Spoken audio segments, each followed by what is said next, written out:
Hello and welcome to episode 7 of season 5 of the Sausage Factory. The Sausage Factory, as you all know, is just a bunch of guys sitting around talking about movies. I'm your moderator, Pizzal. Joining me tonight, I have got the Professor B-Movie Mike. What's going on, Mike? Hey, what's up, guys? Good to be here. It's going to be a good one. Always look forward to talking about this stuff. Oh, yeah.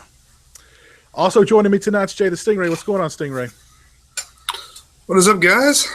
Thanks for having me. Happy to be here. What are we drinking tonight, Jay? This is some CVS drugstore brand coffee. Nice.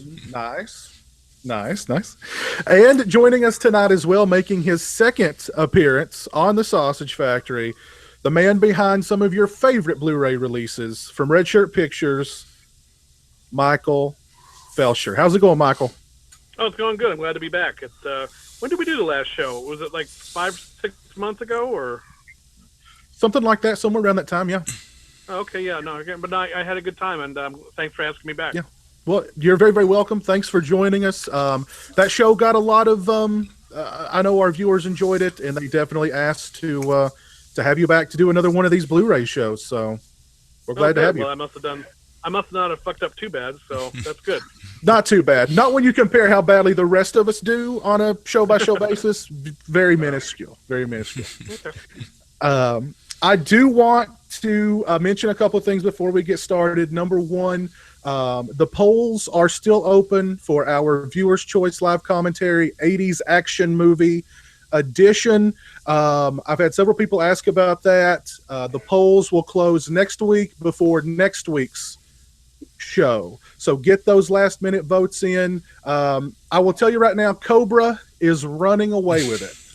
So everybody out there, if you want to see us do a live commentary for Die Hard, Commando, or RoboCop, you better start voting and voting today because Cobra's killing it. Cobra is killing it. It's okay. I don't shop here. Die, Peg. I want to say. I want your eyes, Peg.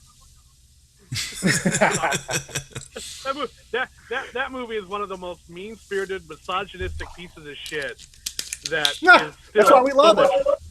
But still, it's a blast to watch it because you're just like, wow, this is just really nasty and unpleasant and way over the top and unbelievably stupid. But there you go, canon. You know, canon. And Stallone is just. There's just no character there. He just walks through the whole film, and like the only character development we get with him is like he gets home and he pulls out an old piece of pizza and he cuts the crust off with a piece of scissors and eats it. That's what he does. That's what Marion Cobretti does. He eats his pizza like that. He doesn't put it in the refrigerator. He doesn't keep. It's like, oh man, this is really, oh god. But again, if you, the last I checked, Cobra had 40% of the overall votes. So if you guys want to, if you want to see us do Die Hard, RoboCop, or Commando, go over to the website. The link is in the description, thesausagefactoryshow.com, and vote today. Couple of huge announcements. One announcement literally just broke like a couple of hours before showtime. And that news came from John Carpenter himself. It's about Halloween 2018. We have a writer and a director for the project, and we have a release date. I've got Mr. Carpenter's official announcement pulled up here on my phone. I'm going to read it verbatim. It says, and I quote, "So you say you want a revolution. You want to shake things up and bring back Halloween and make it rock again. Well, so do I. So here's the announcement you've all been waiting for. David Gordon Green and Danny McBride are joining the project to complete the creative team. David and Danny will write the script together, and David will direct. I will continue in my executive producer role to consult and offer my advice and feedback as needed. David and Danny both came to my office recently with Jason Blum and shared their vision for the new movie, and wow, in all caps, wow, they get it. I think you're going to dig it. They blew me away. I might even do the music, maybe. It could be kind of cool. And you'll get to see it in theaters on October 19th, 2018. So what do you guys think of this news? David Gordon Green and Danny McBride weren't anywhere anywhere on what I thought would be the Halloween radar, but I actually kind of like this announcement because I think they may do something. As long as Michael's not smoking weed in the movie, I'm cool with it. They may everybody else will be, yes, probably in front of and behind the camera. But I think, hey, it's going to shake things up. They may have a completely unique and different approach to the franchise, to the series, and I'm optimistic. What do you guys think? Let me start with you, Michael. What do you think about Halloween 2018? Well, I think anything that shakes it up is a good thing because the Halloween movies are, when I look back at the major horror characters from the 70s and 80s and the major franchises, the Halloween one has been the one that has been, for me, the least creatively interesting. It just pretty much follows the exact same formula over and over again. I mean, they all do to a certain point, but at least Jason went to space. At least Jason, faced off against Carrie in one, and Jason body hopped in another one. So they try. Michael Myers is the same fucking thing every single time out, and it's like I'm hoping that bringing in someone kind of outside the box like Green and having Danny McBride in there will do something to maybe just bring something different to it. I'm encouraged by the idea that clearly they're not wanting to just do the same thing that has been done before. Now, whether it works or not, who fucking knows? I think Green's a very talented filmmaker, but sometimes when he's done more mainstream stuff, it hasn't been as effective. So we'll see. We'll see. Yeah. What about you, Stingray? What's your thoughts on Halloween 2018? Man, I just hope it happens. I don't really care. I mean, it's kind of hard to screw that up, but I mean, I guess Rob Zombie found a way to do that. But it's a really simple formula. If you can find some competent people involved, I would just love to see it happen. Like with Friday the 13th, and they keep announcing shit, and then it gets canceled. How many times has this happened now? Yeah. Mike, thoughts on Halloween 2018? Well, yeah, I was excited to get some word from Carpenter and his involvement in what is my favorite. I understand the Halloween series may be the weakest of the franchises, but I think the first film is the best. It's better than Friday the 13th. It's better than, in my opinion, Nightmare on Elm Street and all the other franchise first films. So Halloween is my favorite for that reason. But when I heard who was involved, I was kind of taken aback a little bit. And we're talking about Your Highness, Eastbound and Down, Danny McBride. He's a funny guy. I mean, wasn't he in Land of the Lost with Will Ferrell? Yeah. So I haven't really seen anything from him that would indicate to me he would be a good choice for this. Maybe he is. I mean, he could be a closet Halloween fanatic, and maybe they'll do a good job. I'm just glad there's one coming. I just hope it, what Jay said about Rob Zombie, he has set the bar pretty low. So I don't know how bad, if it could be that bad. And so they're actually lucky that they have Rob Zombie between them and the original. So they don't, Hey, so I'm just hoping for good things. Maybe Danny McBride is going to play Michael Myers. That would be an interesting way to go about it. No. That would be. Because if that's the case, then Michael Myers, you're going to definitely see some pot smoke coming out of the eye holes on that mask. Well, like I said earlier, I think that's how they got the gig. They went into Carpenter's office with a big bag of the green stank, the sticky icky. They threw down. He was like, "You got a gig." I seriously think that's happened. So, maybe everybody's going to have to get good and high before they watch the movie. Maybe that'll be the key to its success. Well, I would have had to have gotten high more than a few times to get through some of the later sequels. So, it's like Busta Rhymes. Fuck that. Yeah. All right, I'll do it. I'm ready. I would have to shoot. I'd have to mainline H into my eyeballs again to watch that movie with Busta Rhymes in it. I still ask myself, I go, okay, what is the low point of the Halloween series? Is it just the Halloween remake entirely, or is it Busta Rhymes kung fuing Michael Myers? And I gotta say, it's got to be Mike. It's got to be Busta. Yeah. If you can't go, that is rock. That's pretty much rock bottom. Yes. I mean, I have problems with the zombie films too, but once Busta Rhymes is kung fu kicking Michael Myers, you're done.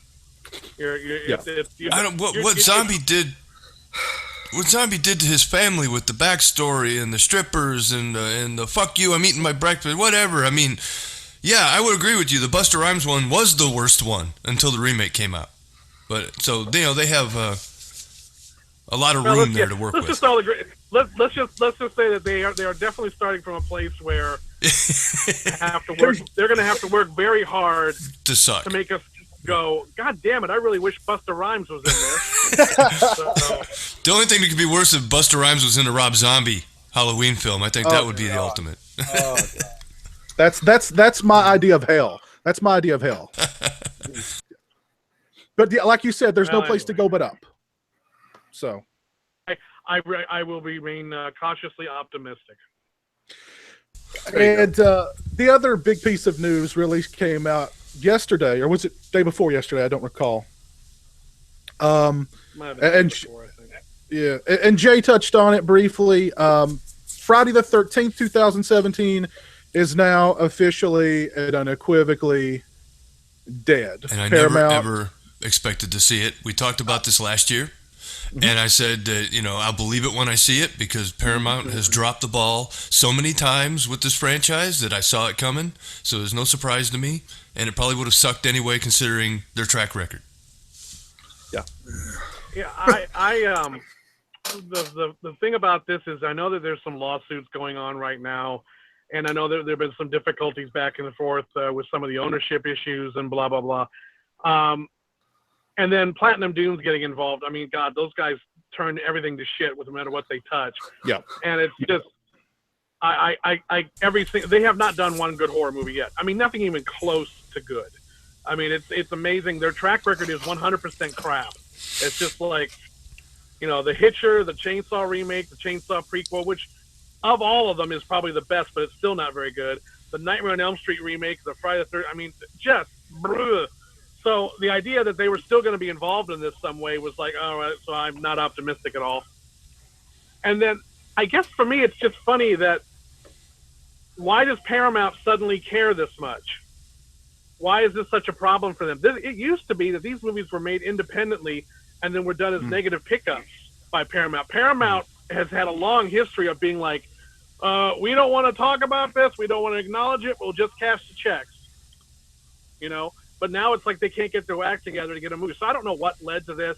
I've been hearing a lot of people saying that because Rings bombed this past weekend, that now they're canceling all their horror projects. I don't know how much stock to put in that. But at the end of the day, it's just like either just let it go and just go back to doing them how they used to be, or do what they're doing with Halloween and really get some creative blood flowing through this thing and don't try to half-ass it like they've been doing lately. Yeah. For me, and I'm sorry to see this happen because, look, it's when these things used to be a lot simpler. Oh yeah. And it seems to me that they went through this big budget remake. They did the Friday the 13th from what was it, 09, 08 or whatever it was, and it was no better or worse than any of the other shitty sequels. So it's like, why stop viewing this as something that you're gonna really need to obsess over?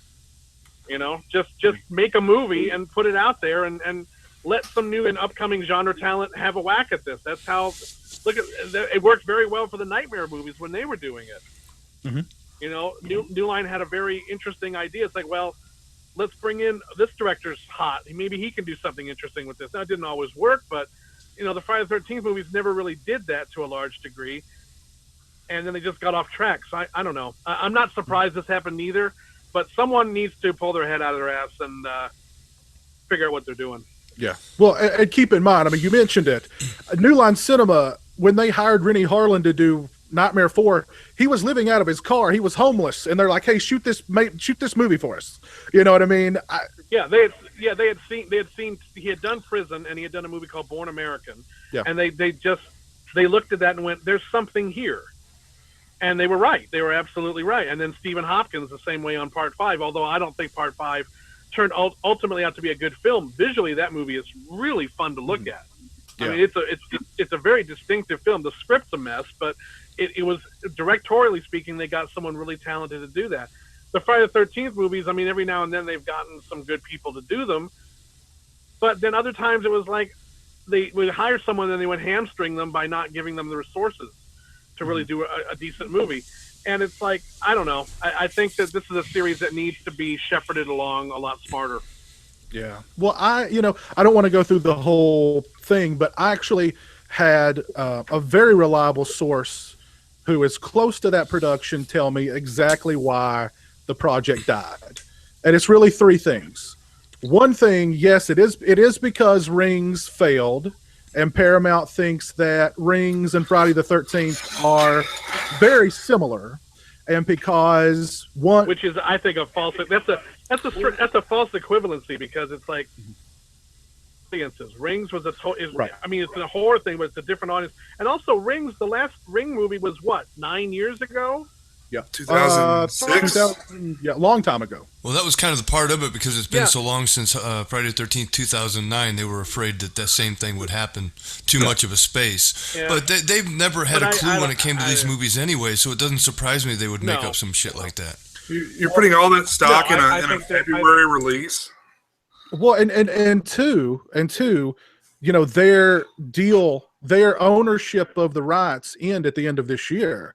And they didn't think that they could properly see the movie through, edit it, promote it, and have it out by October of this year or by the end of this year. And because the production at this point wasn't moving along swiftly enough. So that was like strike two. Well, they've had since 2009. Strike one. How much time do they want? I mean, that's on them. Exactly. Well, and the third thing, the strike three, is this lawsuit.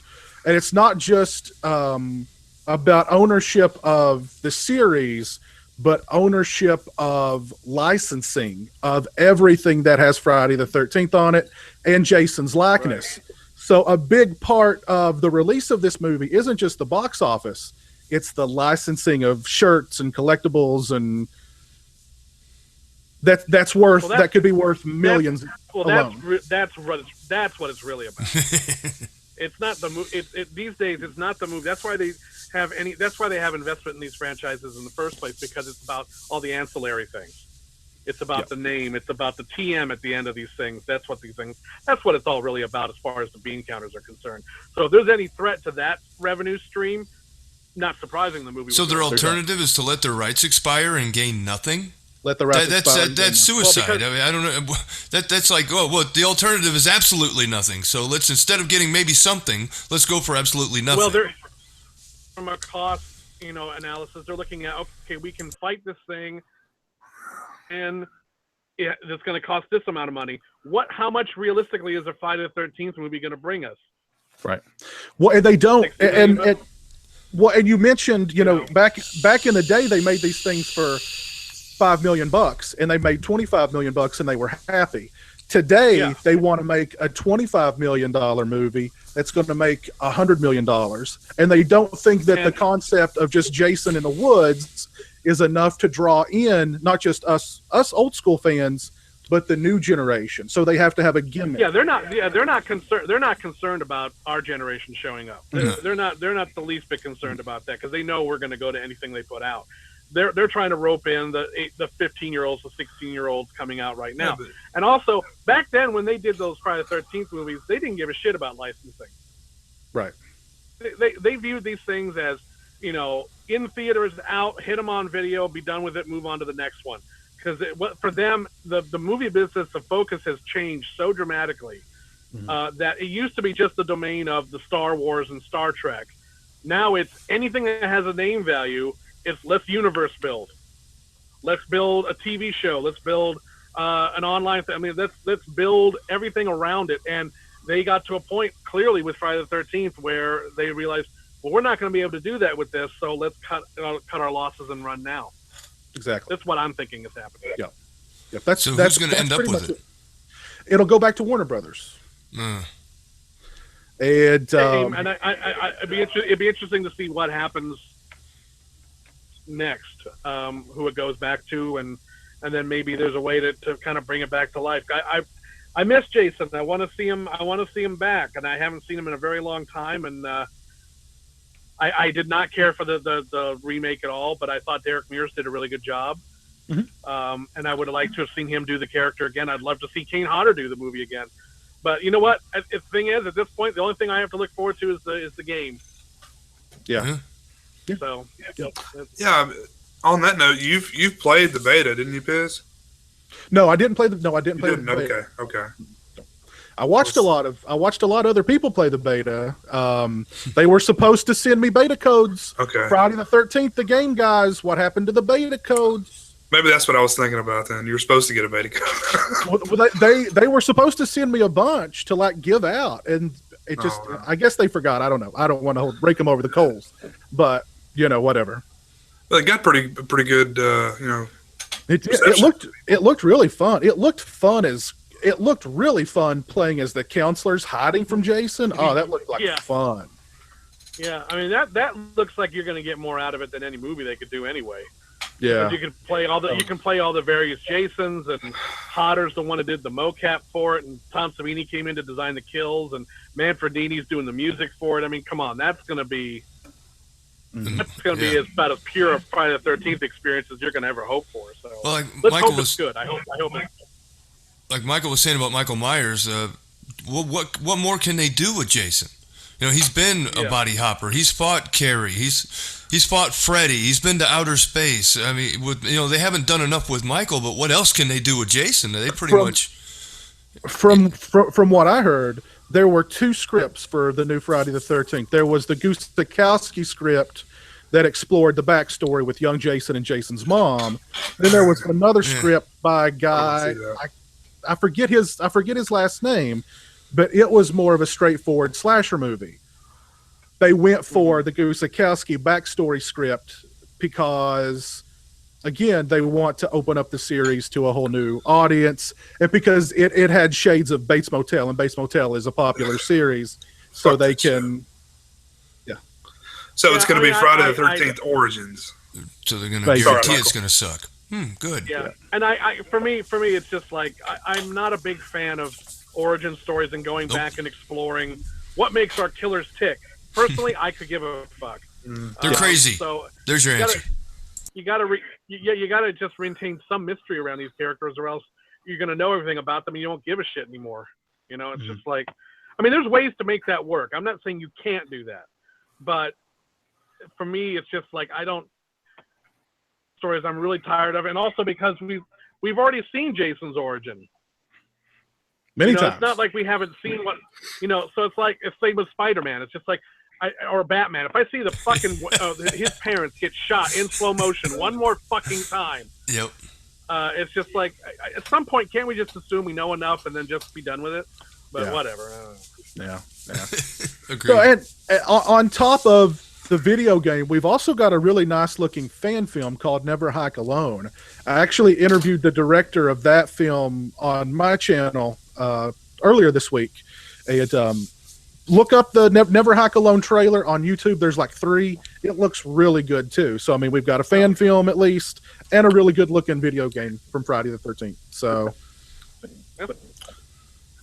it just seems like they're overthinking it, man. They're overthinking it, and they're wanting to put.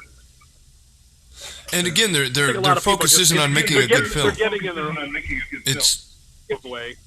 They're getting in their own way with a bunch of other stuff that really does have nothing to do with the film itself. It's all about the money. And it's all about the money. Yeah. Well, let us, everybody out there watching, let us know your thoughts on Friday the 13th, 2017's death, and the birth of Halloween 2018. And if you've not voted on the Viewer's Choice Live Commentary 80s Action Movie Edition, follow the link in the description and do so. So important, I had to say it twice. Michael, I know you're busy. You're out driving. You've been doing some work. What are you working on now? Well, I just finished up Wishmaster for the new Vestron video collection and the Gate, and I also just finished up some stuff for Mountaintop Motel Massacre for 88 Films, and I'm doing some stuff for Return to Horror High for them. And then what else am I doing? There's a couple other things. God, there's like, if I had my brain with me today, I would be able to tell you what else there is. But there's been a lot of stuff. Oh, I'm doing some stuff for the House movies for Arrow. Let's see, what else is God? There's so many things out there. It's hard for me to keep them all. So, I'm also working on. I can't talk about what there's going to be, but I'm doing some stuff for the Well-Go Phantasm set. But those are the main things that are in play right now. Oh, cool.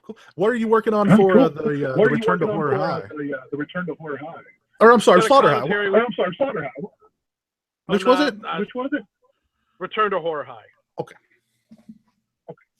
Return to Horror High. There's a commentary and then I think that might be about it. I can't really say yet because I don't think they've officially announced those features yet. So, but couple things. We managed to get a couple things for that movie. Cool. That's awesome. And you can't talk about anything to do with the Phantasm releases, right? No. Mm-hmm. All I tell you is I'm working on some stuff, and that's the extent to which I can say. Okay. Fair enough. Well, we're going to talk about some of our favorite recent Blu-ray releases. Why don't you tell us about some of your favorite recent Blu-ray releases? I don't have any. I don't watch. Honestly, man, I don't watch Blu-rays. I don't watch the stuff I do.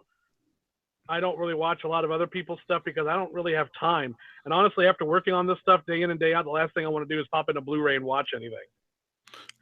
It's like, so I can't even really think the last thing that I would have watched. I honestly, I don't know. It's been such a blur lately that, they'll send me copies of the stuff I did and I just put them back on the shelf. I don't even look at them. Are you doing anything for the Synapse Popcorn release? Oh yeah, I did. I produced everything on that. There's an hour-long documentary on there. And there's also a commentary and a still gallery as well. So, and then there's a separate interview featurette with Bruce Glover, who was the amazing electrified man in the movie. So there's all that. Then Popcorn's great. That one was a long time in coming. That's one of the longest processes I've ever had in terms of being involved with a project. It was like, I think from beginning to end, it was about 4 years of trying to get that finished up. Well, what's funny about the Popcorn release is that just a couple of days before it was announced, the announcement that the full Phantasm collection was from 2 different companies. Yeah. And literally like 2 days later, people had totally forgot about the Phantasm releases and were all about Popcorn. Yeah, I mean, the reception's been really strong. I know Synapse has been very happy with the orders so far. And I think the release is going to be certainly what every fan of that movie would want. It looks fantastic. It sounds great. And I'm very, very proud of all the extra features that we did. Well, let me ask you this. How much money is it going to cost? How much should we GoFundMe for to do a full April Fool's Day special edition making of documentary? Anybody can do that. I guess at any time if you want to. I mean, the movie's with Paramount. Whether they ever get around to releasing that or not, who knows? Probably not anytime soon. I mean, you can crowdfund any documentary you want. It's just a matter of, getting the interest level out there. I don't know if there's much market for a standalone doc about the making of that movie, unless the movie itself really went through an amazing production. So that's the thing. I mean, sometimes you'll do these documentaries and all movies tend to have kind of the same story. It's like, well, we came up with an idea, we found the money for it, we shot it, a couple things happened, we came out, did do well, and that's pretty much it.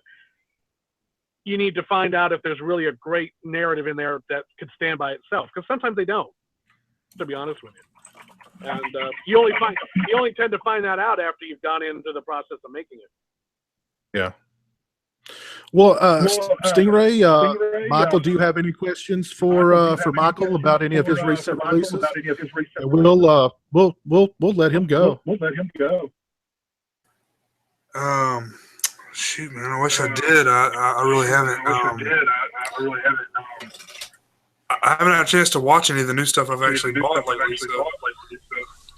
Wait, let me see if I understand this correct. You haven't watched any of this. You have me on the show, and you haven't watched any of my stuff yet? Well, fuck you, mister. I don't need this. I'm a big fan, man. To tell you the truth, I love to talk about Star Wars. No, when I see the red shirt pictures, I know that the extras are going to be good. Because there are some releases that you guys don't do, and you can definitely tell the lack of quality in the special features. Well, I appreciate your support of the work that we do. A lot of people, I mean, it's my company and everything, but I mean, my producer Heather Buckley goes to the ends of the earth to get stuff done. I have people like Jim Coons who shoots all my LA stuff, and Doug Hosdale, and my editors like people like Andrew Cash, and who did Never Sleep Again and Crystal Lake Memories. I mean, there's a whole slew of people all around the country who just do an amazing amount of work for, at the end of the day, what is very little reward, certainly financially. So it's certainly not just me. So on behalf of the whole team, I say thank you very much. Job well done. Well, I wanted to give you some super kudos for this release right here, The Exorcist 3 Blu-ray, and the interview that you did on it with William Peter Blatty was absolutely phenomenal. That was, as I understand, he had not done an interview in years. He'd completely removed himself from the public eye. And you somehow got this like practically feature-length audio interview with him. You talked about not just the movies, you talked about life, you talked about faith, you talked about death. Tell us briefly what that experience was like. Oh, Michael. Oh, geez, you're muted. What's happened?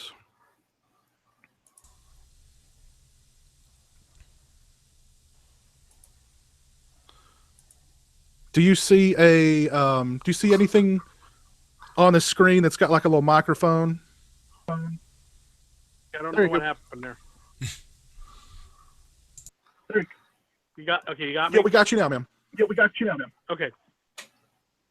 So I'm sorry, what was the question again? What was it like getting that interview with William Peter Blatty? That was such an awesome, amazing interview. Oh, thanks. Oh, yeah, that was he had done interviews fairly recently. He did one actually for a friend of mine for his release of Ninth Configuration the year before. But I think at that point he had just decided he'd had enough. He didn't want to do interviews anymore. He was getting up there. He was, almost 90, 89 years old, something like that. And he just didn't want to do it anymore. He felt he had said everything there was to say. And when we got to do Exorcist 3, which was a big bucket list thing for me because I love that movie, I assumed he would do it for that because it's Exorcist 3, and there's never been an edition of that before. But he said no. He actually turned me down and Shout Factory down the production process, and I was really bummed out. But I had to respect his decision. But at the same time, I was like, I didn't go into this thinking I wasn't going to get to talk to William Peter Blatty. And as it turned out, I was going to be going down through. He lived in Bethesda, Maryland, right outside of Baltimore. And I was going to be going through Bethesda on a way to a convention in Virginia that I had to go tape something else for. And I was going to be going back kind of by his way anyway. So I emailed him and I said, look, you said no, and I respect that and everything, but I'm going to be passing through your area anyway.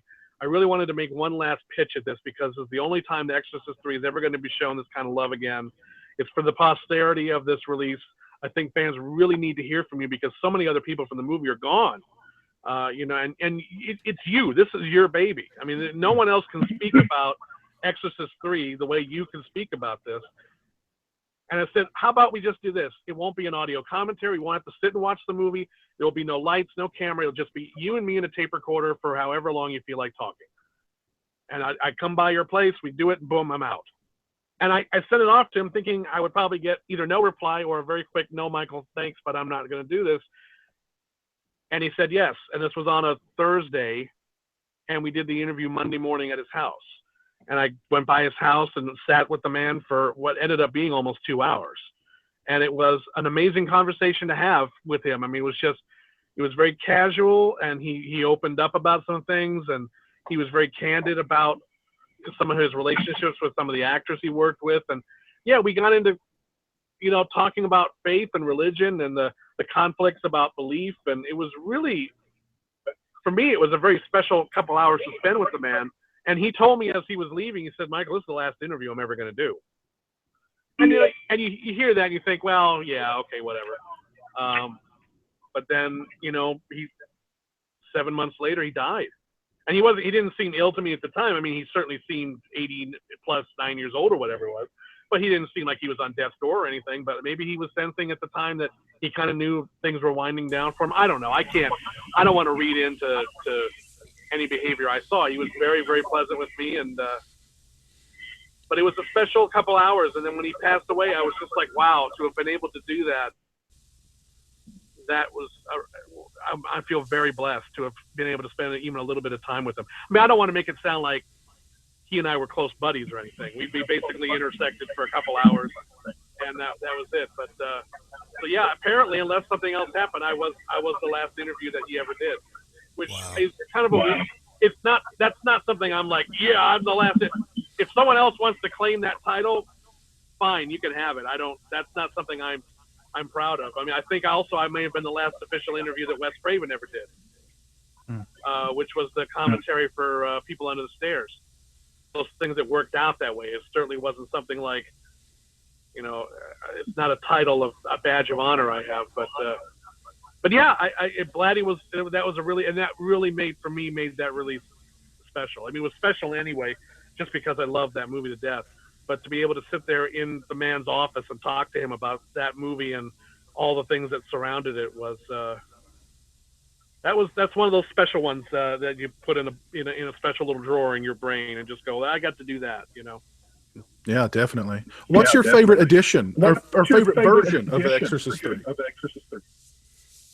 Funny, I heard for years about his original cut and how that would have ended and how the reshoots and adding Jim Miller in and all that, and going back and watching the Legion version that's on the disc, which is about as close to his version as you're ever going to get, because his version was never 100% finished.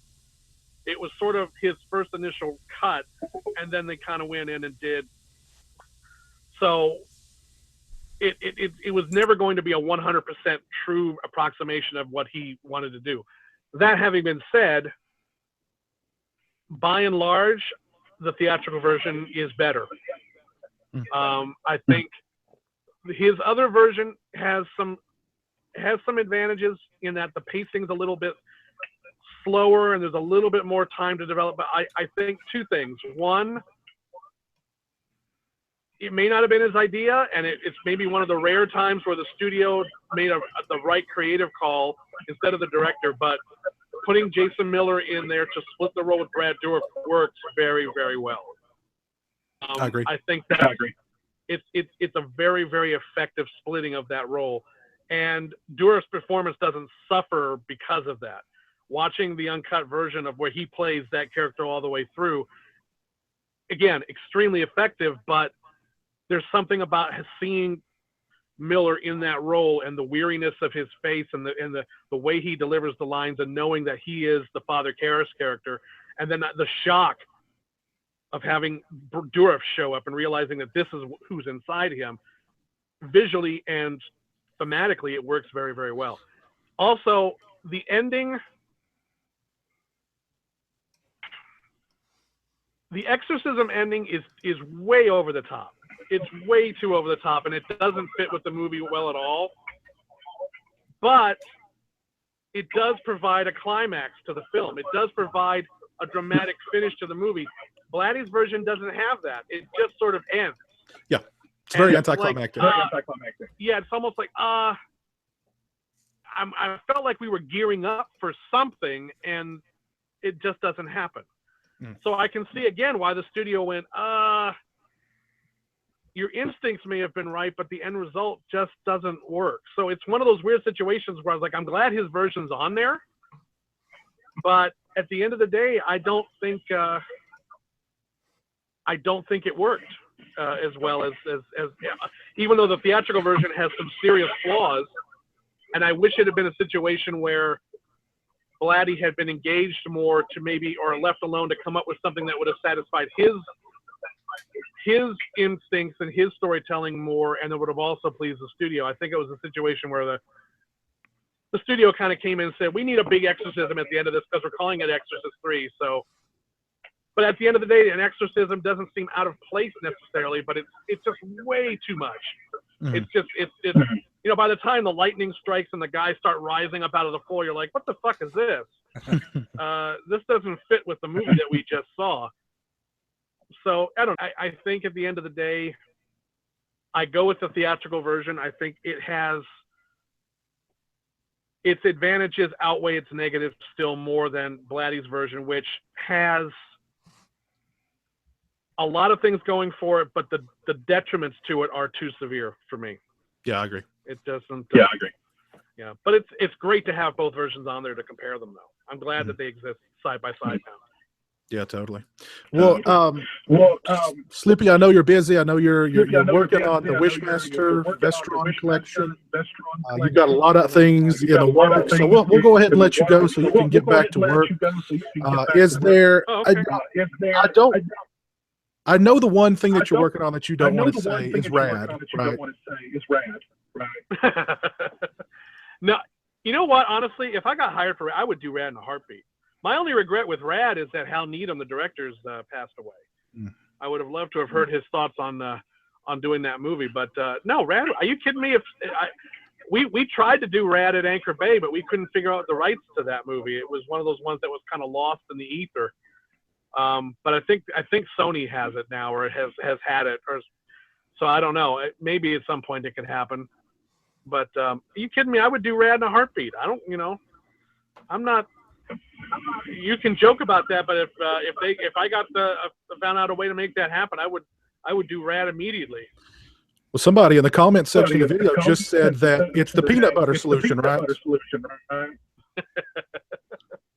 Yeah, so definitely it's the deluxe 3-disc edition of the peanut butter solution. We're doing it in 4K and 5 commentaries and an 18-hour long documentary. Oh my God! And it's going to come. It's going to come in a actual peanut butter container with real peanut butter. You have to actually pull the Blu-rays out of the peanut butter. It's going to be a real fucking mess. I love it. Well, that'll beat your work on how to eat fried worms. Yeah, there you go. So yeah, we could do. Big plans on peanut butter solution. I think the retail price is going to be somewhere around $129. Ooh, Dark Shadows. Definitely worth it. Definitely worth it. Oh, it'll be worth every penny, believe me. And see, the sad thing is, I'm joking about this clearly, but someone out there is going to turn this into a real news item. They're gonna say, "Oh my God, I heard! Did you get the scoop?" And I'm like, "Oh God, for fuck's sake!" Breaking news: Red Shirt Pictures working on Rad 4K Blu-ray and Peanut Butter Solution, $120 edition. $120 edition. Yeah, $120 edition of Peanut Butter Solution. It is not allergy safe. That's the tagline. Yeah, not for made with nuts. Yeah, you could do it like Zombieland. The Nut Up or Shut Up collection. The Nut Up or Shut Up collection. So yeah, it's gonna So there you go. You heard it here first.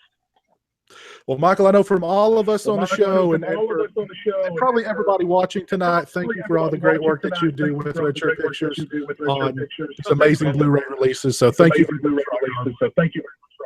Oh, you're very welcome, and thanks for having me on tonight, guys. And I look forward to being on again sometime. Take care, Michael. Thanks, buddy. All right, see you guys. Thanks, man.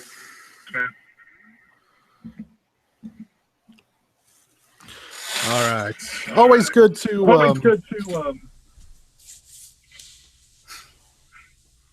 I don't know how to hang up.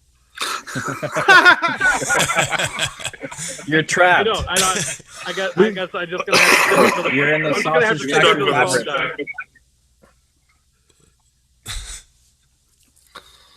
If worse comes to worse, just turn off your phone. Well, that's an idea. No, I'm not going to do that because that's lame. Because if I can't figure out, now I feel like an 80-year-old man going, "What's this here device do?" The owner of Red Shirt Pictures doesn't know how to turn off Google Skype. Oh wait, I think this red button might. There it goes. Apologies for the feedback that a lot of you guys heard, the echoing.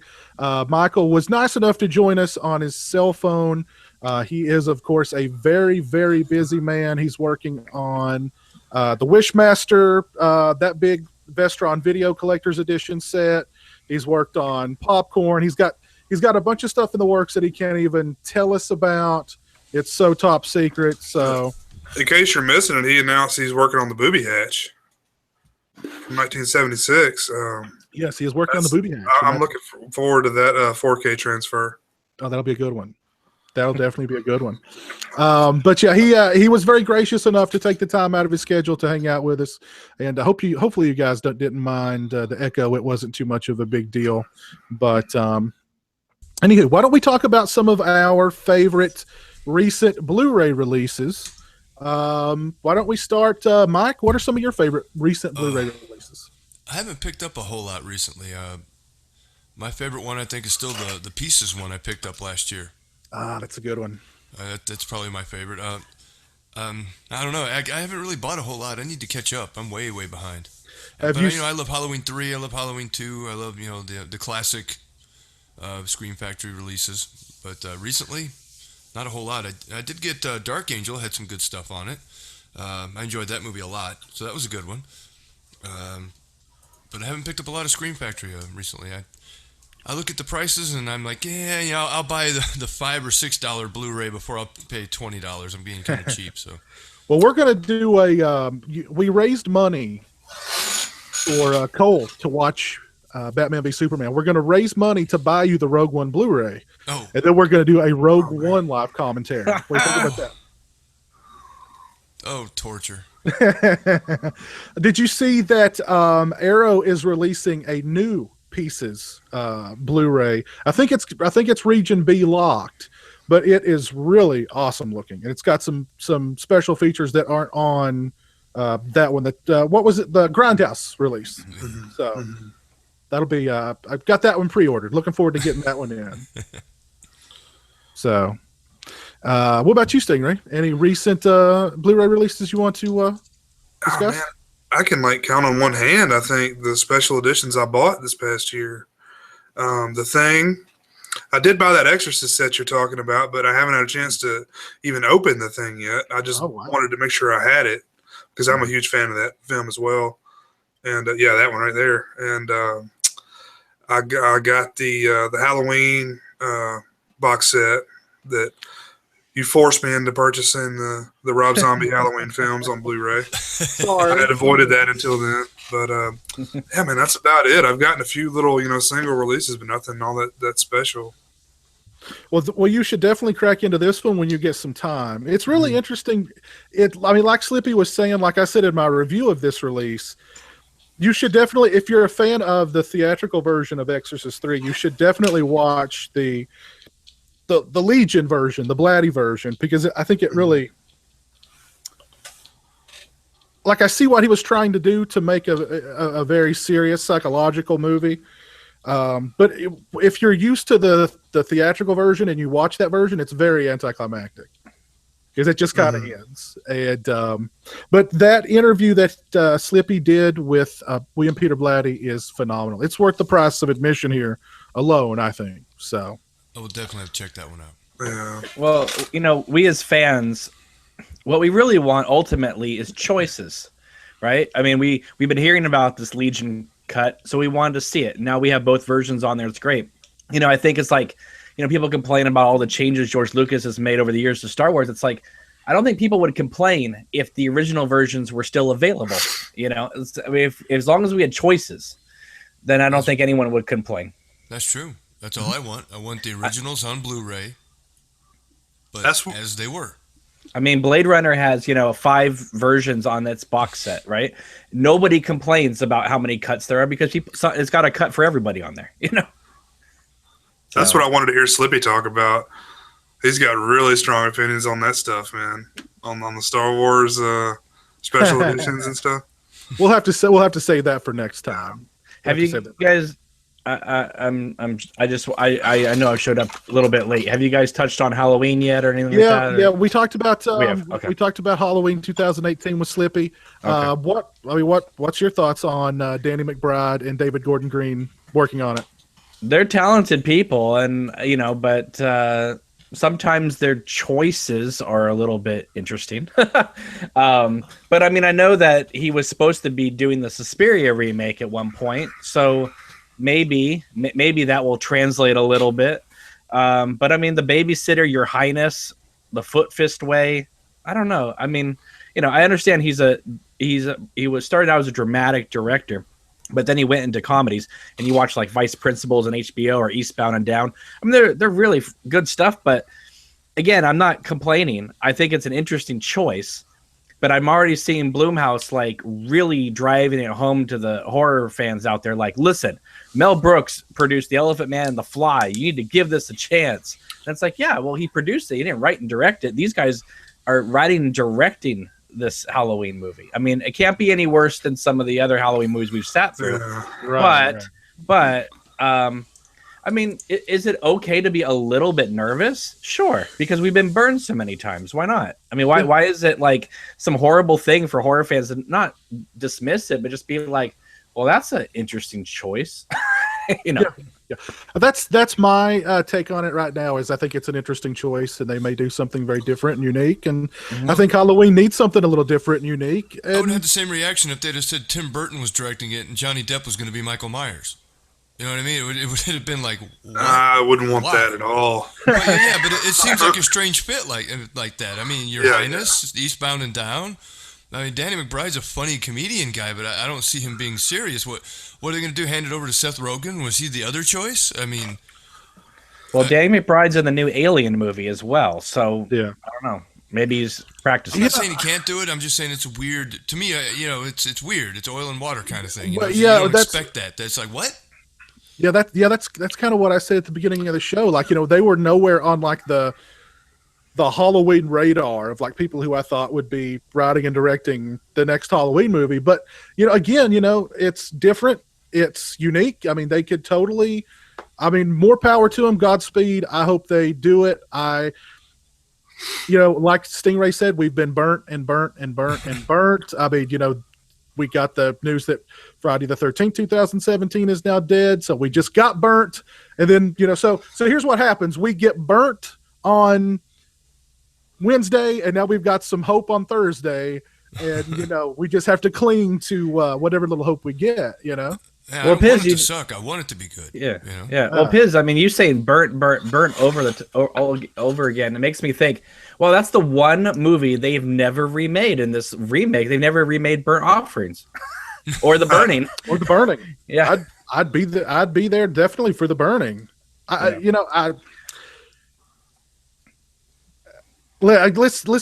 glad they didn't remake The Burning because Platinum Dunes would have done it.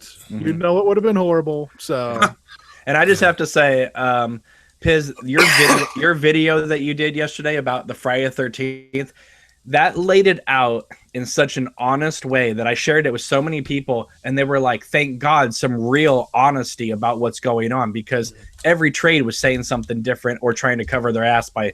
Oh, it's this, but it's not this, and that, but you just flat out laid it all out that made it so like easily digestible to understand why we just got fucked over. So.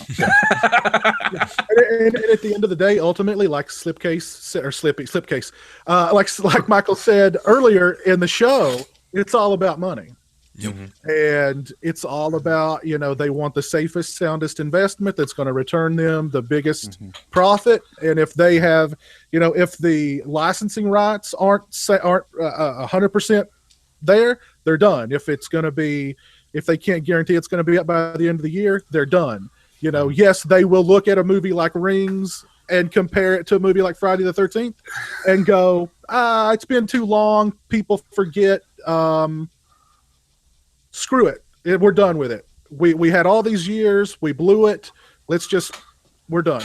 And a video camera being stuck in his eye, and for that first person, you know, that would be a great, maybe like 3-minute sequence. Yeah. But for an entire movie, I mean, this isn't Hardcore Henry, for God's sakes. Come on. Yeah. Yeah. They already did it. For 3 minutes, that would have been cool. The entire movie, that would have been boring after 15 minutes. Yeah. Oh, God. Yeah. I mean, the young kids still go see movies? Don't they just torrent shit? I mean, they don't even... and they don't pay for anything anymore, do they? Well, really, I mean, the thing that the overwhelming response that I got from most people was relief. Like, you know, it's like, yeah, I'm kind of bummed, but I'm honestly glad, because it just seemed like they're gonna bungle it, they're gonna mismanage it, it's gonna be bad. I'd rather have no Friday the 13th than another bad one. So just and that when you said that on the video yesterday, no truer words have been spoken. I'd rather not see one than see another bad one. Yeah. Like I don't care about Jason's childhood. I don't care about his relationship with his mother. You know, I just want to watch a bad Friday movie. I'll go watch Part 8. I'll go watch oh God. And yet, every single one of us has Part 8 on Blu-ray. Yeah, exactly. Yeah. And I've watched it, you know, but it's terrible. Like Part 8. Part 8's one of my favorites, actually. I love it. Yeah, I mean, I love it too. But I mean, you know, they're worried about not getting this thing out by the end of the year, you know, when they lose their rights. But if Danny Steinman was alive, he could get this thing out by next month, man, and it'd probably be fucking awesome. He could have. And that's like $250,000. And that's Paramount's fault. I mean, they've had 5 years to make one of these, and they also got the rights South Park at the same time. They never made another South Park movie. Mm-hmm. So, I mean, obviously, I know that's Trey Parker, Matt Stone stuff, but still, it's like, why fight to get the rights back from Warner Brothers if you're gonna do nothing with it? Is it just so that they don't make money on it? Back in the day, Paramount was one of my favorite studios. You had Universal, you had Paramount, Orion, you know, these various ones. You got to know the movies were good. But in modern times, Paramount's went to shit. I've had some negative dealings with them, and just the way they treat movies, and it's all about the bottom dollar, which takes away, you know, if I know that it's all about the bottom dollar, then that kind of takes away some interest in the movie for me. Well, it kind of ruins it. They're huge on, they will look up, if somebody's done a review, I mean, literally, they must have this entire department where they just go on YouTube and they type in Rings review. And if you show anything more than the poster, they copyright flag your video. Yeah, they've got me several times. All I use are photos. I don't even use sound or anything. Yeah, they will copyright. They'll strike it, or they'll have it whatever, where they claim it. And it actually says it was manually detected, which means there's somebody in their basement watching my video, telling me, that photo was more than 5 seconds on screen. Yeah. You know, that petty little cocksucking bullshit. And then I say, no, we have protection. And they go, no, we're leaving it on there. And we're going to put an ad and make money off of you. Mm-hmm. But also, all those videos you're talking about, Mike, you probably spoke favorably about the films you were talking about. Yeah. I did. And some of them were 2 years old. And they just go around flagging shit. It's like, that's for them. That's free advertising for them. Yeah. For their product. It makes no sense. Yeah. We got the Fair Use Act, but nobody gives a shit. YouTube doesn't anyway. What recent Blu-ray releases have you picked up, Cameron? Well, let's see. I'm trying to think of like horror stuff, but anything. I did pick up. They released Peter Jackson's King Kong director's cut in the special edition that the 3-disc DVD collection was. So it has all the bonus features. It has like the 3.5-hour documentary on there and stuff like that. I haven't a chance to look at that yet, but that just came yesterday. Struggle. Yeah. Okay. I got the Crimes of Passion, the Arrow video, Ken Russell film. I got the Synapse of Phenomena, which looks fantastic, of course. Oh, yeah. But I'm telling you, I maybe we've talked about this offline or online. I can't remember, but there's this weird thing happening with me with Scream Factory right now. I love their stuff, and I buy and I buy them all the time. A couple things I'm noticing though. One is they're taking a shit ton of time to get announcing Blu-rays coming out and the Amazon pre-order. It used to be within 24 hours. Now it's almost like 2 months and it's hidden to find like the Firestarter collector's edition, for instance. So they really want you obviously to order from their website because they're going to make maximum profit from that. And then the other thing is that every time I get a Scream Factory one early, I find myself for the last couple months having to like search basement message boards trying to see if there's a recall on a disc that they're not advertising or talking about. And I've had to have 4 replaced in the last 2 months. And I know, I mean, I understand like they want to get these out, but you're not going to get, I mean, you're selling to collectors here. And if you want to keep the collectors happy, quality control has to come in a little bit. That's just what I think. Well, I'm surprised that they haven't, again, they're selling these predominantly to hardcore collectors who are going to go through every little aspect. It doesn't matter if it's a trailer, if the audio is out of sync, they will complain about it. You know what I mean? And as they should. And the thing, so you have to have some quality control because somebody will find those flaws and take it public. You're asking somebody to pay $25 or $30 for something they already have 4 of. So yeah, they're gonna go over it with a fine-tooth comb. And they say, like on the thing, right? They say audio commentary by John Carpenter and Kurt Russell, and that's fantastic. And we all can't wait to, we've had it before, but we can't wait to listen to it on the Blu-ray. But they don't tell you that Scream Factory has gone in and edited portions of it out, so you have to keep your Universal Laserdisc or your original DVD that's non-anamorphic, because otherwise you haven't. Yeah, they cut out a few minutes. And that's all over Blu-ray.com message boards. Like, son of a bitches, they cut it out. And it's like, and I understand the rage because they don't tell you this. I don't care. Right. But if they announced it, I wouldn't have a problem with it.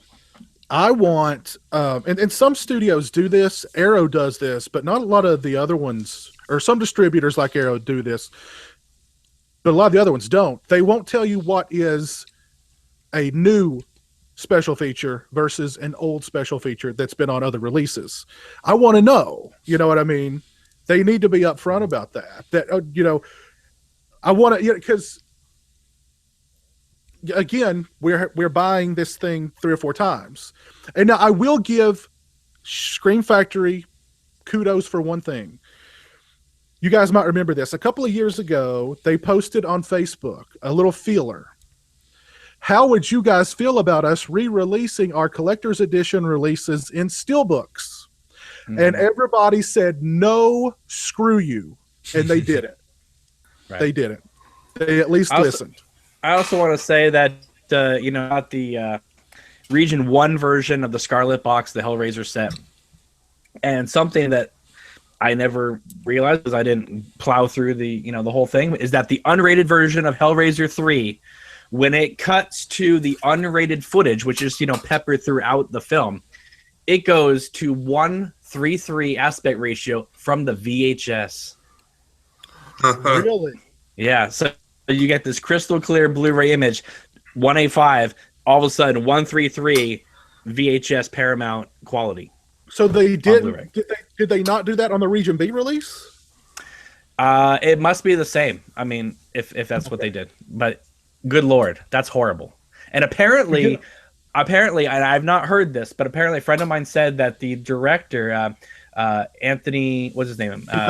Hickox, the guy who did Waxwork 1 and 2, apparently freaks out during the commentary, like, what the hell just happened?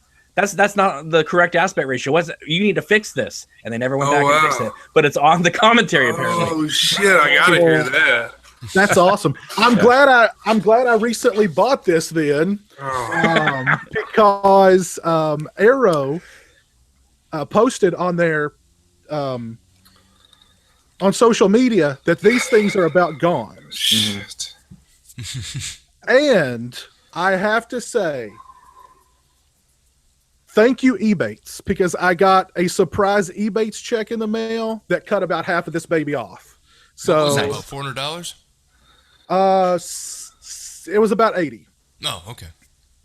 But Not too bad. thank you, Ebates. I got it for less than half. So That's region B, is that right? this is region A. This is the region A. Oh, okay, awesome.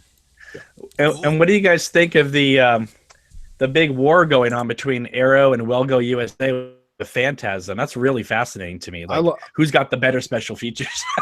I love it. I love it. Yeah. I'm really looking forward to both those releases because I think Arrow it's coming in that nice, like box with like the disc, the Sphere. But I think it looks like Welgo has actually got some better extras. I don't. It's an interesting. I like it. And they have the same extras for Phantasm 2 that the Scream Factory set has. So that means you can sell your Phantasm 2 and offset that price. Exactly. Competition usually does breed quality. There you go. That's a good thing. I think that's a great thing. And now I'm hopefully, I'm not going to spoil it. I'm not going to spoil it. It might ruin it. I don't want to ruin it. Man. Anyway. Damn it, I want that Hellraiser set, man. That pisses me off that they're running out of them. They posted on Facebook that their supply at the Arrow warehouse is almost gone, and that Amazon's is dwindling. They said. Oh shit. Yeah. So, I did end up purchasing. I haven't gotten it yet. The House 1 through 4 collection. Region 1 is getting House 1 and 2, but overseas they're getting House 1 through 4. The reason why I went through, even though I'm really never going to watch part 4, but the reason why I got the whole set is because House 3, which is over here known, of course, as the horror show, when Scream Factory released it here, they only released the R-rated cut that we used to see on HBO and Cinemax and everything. But Europe got the unrated cut, which has like 10 minutes of extra gore in it. So I find it interesting that Europe, the people who came out with the video nasties and all that stuff, is getting the unrated cut, and we got the cut version. Yeah, so Does seem backwards. Yeah. Well, I did mention earlier that Arrow is doing their own set for pieces, and it comes with like that puzzle that there was that big controversy around the Grindhouse release. It comes with the puzzle. It comes with a vinyl soundtrack that looks really cool. It looks great. So I mean, I don't know. I pre-ordered that version. I don't know, man. I might have to sell the Grindhouse version to offset the cost. I don't know. Man, if you had that puzzle set, you could probably get a couple hundred just for that. You could definitely. You definitely could. Yep. Have you guys pre-ordered the popcorn Synapse release yet? I've not yet. No, I've not yet. I don't know. I mean, I rented that movie. I don't know, like 20, however long ago it was that it came out, and I liked it. I remember liking it. It was a rental, but it was never one that I got to go buy that movie. Yeah. I went back and rewatched it not long ago, and I'm like, it's kind of fun. It's got its moments. I can't drop $50 on a Blu-ray. I learned a few years ago when Dead Pit started a whole commotion on Facebook by saying, "There's a fan club for popcorn. What the hell? Who's gonna buy this thing?" It's like that and Spookies and other shit like that. I'd buy Spookies. I wouldn't buy it for $50, but I'd love a Spookies. I wouldn't buy any of this shit for $50. All right,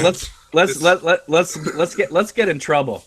Who do you think right now is and we're not talking quantity, we're talking just quality. Who do you think right now is the best at like a horror collector's edition Blu-ray? Synapse. I might agree with you because every single one they do is like picture perfect. Actually, I change it. Dark Sky. I'll say Dark Sky. Well, yeah, and it's with Synapse, you've all these companies. Scream Factory is a company, many people. Arrow is a company, many people. Synapse Films is basically Don May Jr. He's like sitting in his house, going through every frame of these movies to remove scratches and dust, and I'm like the level of care that he put into that prom night release to make it look as good as it did and to brighten it up. Yeah. I mean, that was like, that was a major accomplishment, and he's doing that all by himself pretty much. So I mean, I want to support Synapse because of that, but I mean, I can't drop $50 on popcorn when it comes out on regular Blu-ray for 25, 30, maybe. It's like when Phenomena comes out on regular Blu-ray for 25, 30, maybe. Well, it's interesting because like Tenebrae You know what I mean? came out in the Steelbook, and then when it dropped on DVD for Blu-ray at a cheaper price, all the extras are on there, but Demons lost all the extras for the reduced cost one. So it's kind of interesting who makes those choices. I bought the Arrow release of that anyway. Yeah, I've got the Arrow Steelbook of Demons and Demons 2. Yeah, that's the same one I have. Okay. Yeah. It's cheaper, man, and it's the transfer is just as good or better. I actually traded mine with somebody, or I traded something to get that from somebody. Actually, I think.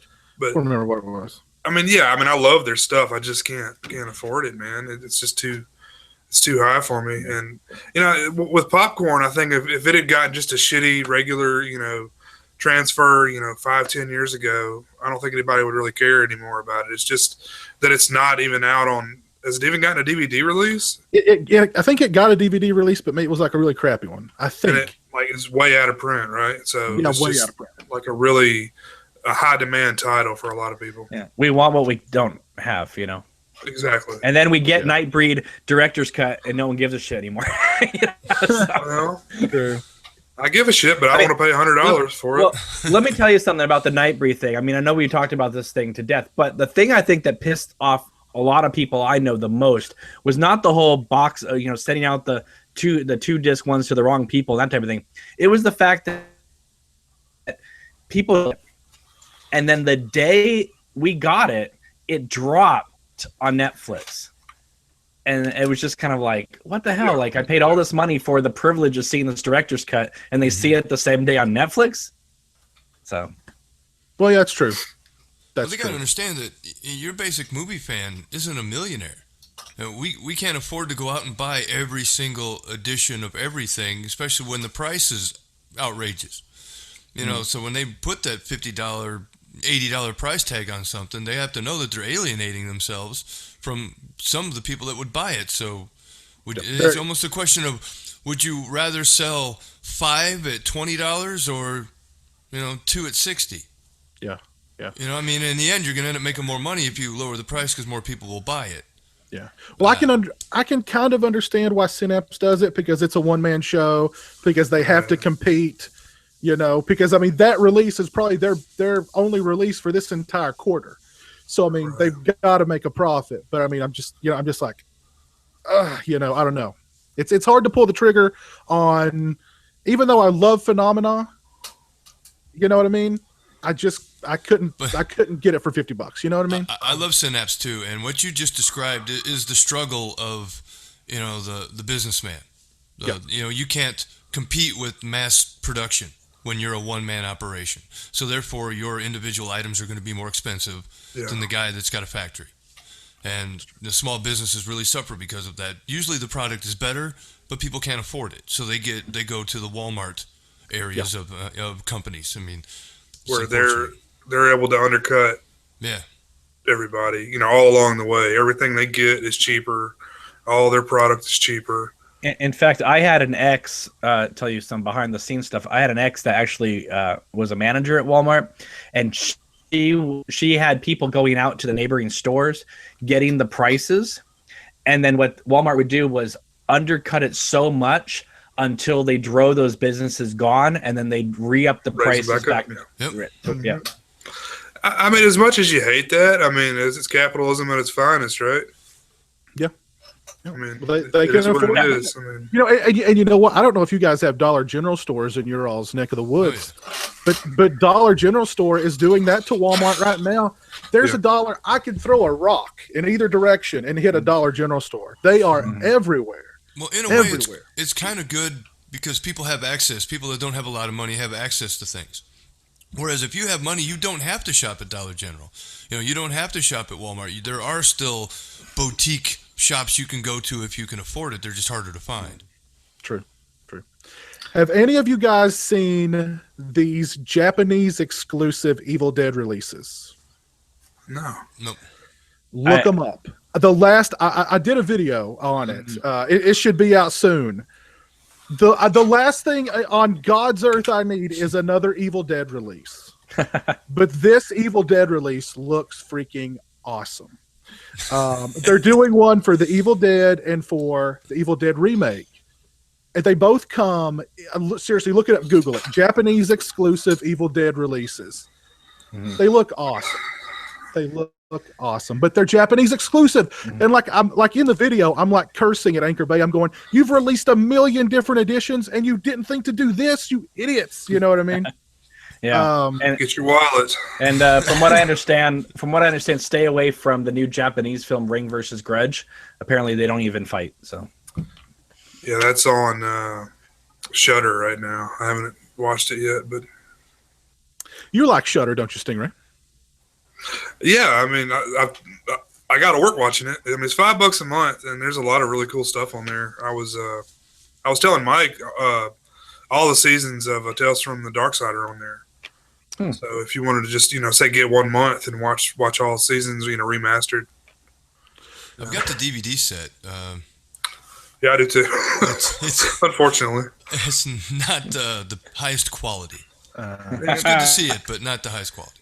it looks a lot better than it could because I used to watch it on the Sci-Fi Channel 15, 20 years ago, and it looked terrible. Speaking of Walmart undercutting the competition, if you guys aren't following me on Instagram, you should. I posted the funniest picture. I was in Walmart the other day. From afar, it looks like Stranger Things. It's got the same font. There's like a little girl on the cover. The closer you get to it, it says it's Strange Things. Yeah. Oh shit. 11 horror movie collection. 11 in bold because the little girl's 11 in the show. And there's like a kid on the cover with glowing eyes. And I was like, wow.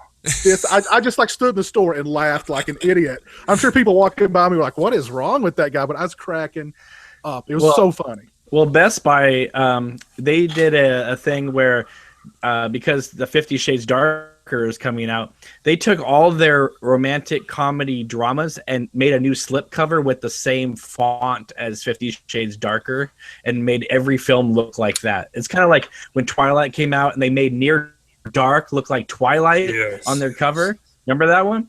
But yeah, speaking about undercutting, Walmart right now has Train to Busan on Blu-ray for $14.95, and everywhere else has it for $30. So if you want to pick up that's that less than what I paid for it on Vudu.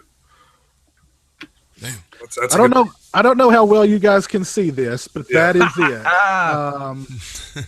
That is some serious. Well, that's great. In their defense, Stranger Things did rip off Stephen King's font to begin with. So, and it's a rip off of Stephen King. Period. yeah. Yeah, and Walmart always seems to have like the Asylum movies that rip off whatever's currently happening. Yeah. So, what movies are in that set, Biz? Anything good? I didn't even flip it around and look. I was too busy laughing at the cover. I didn't even flip it around and look. I'm sure it's the usual stuff like Silent Night, Bloody Night, House on Haunted Hill, stuff like that. But I bought one of those. I bought one of those sets once, and it had one of the greatest documentaries I've ever seen in my life on it, and it's not available by itself. So I was like, how the hell did Walmart get this in this cheapy? It was it's called The 6 Degrees of Helter Skelter. And all it is this guy that runs this like kind of collectible celebrity funeral home in LA called Dearly Departed.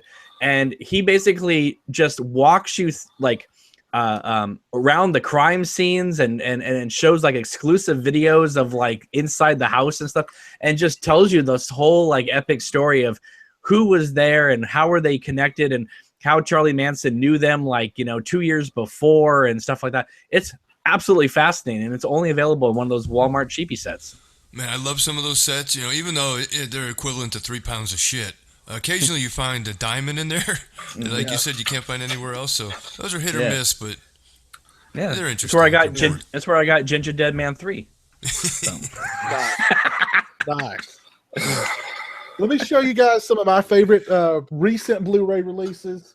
I showed this baby off. I'm glad I finally got a hold of this. So lots of cool stuff in here too. Lots of cool stuff in here. Why do you think Part 4 included series 1 through 4? I mean, that's a good question. I mean, they got Part 3, and that was a Miramax Dimension joint. I don't know why they couldn't throw. I mean, I guess they looked at the cost of, how much more would it be if we added a 4th movie? And hey, Vestron is adding Wishmaster 4 for God's sake. So come on. It's true, I guess. I don't know. That's the only thing that makes sense to me was they wanted to keep it at a certain price range, and adding the 4th movie would have raised it up. I don't know, but I mean, it's already $75 for God's sakes. Yeah, I mean, I would love.